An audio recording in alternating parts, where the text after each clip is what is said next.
মারবে না চুল টানবো তোমাকে? চুল টানি নাই, খালি ধরছি।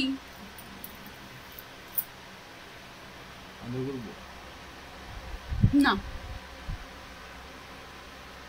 এখন খুব না মারা কথা বললাম তো মারতে চলে আসলাম, আলাদা করে কথা বললাম তো না। আজকে পুজো দিতে যেতে যাচ্ছি না? হ্যাঁ, শিবের মাথায় জল ঢালতে যাচ্ছি না? তো আমি কি বলবো? তোমাকে বসায় রেখে 15-16 বালতি তোমার মাথায় জল ঢালবো। আরে তো মানুষ শিব পূজা করে কেন?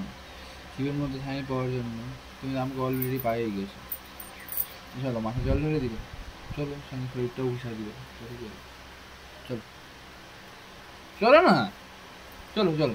এখন যাবো কমপ্লেন করতে, চাইছি কেমন আর দিছো কেমন। হ্যাঁ হ্যাঁ, আগে চাইতে যাইতাম, এখন কমপ্লেন করতে যাবো।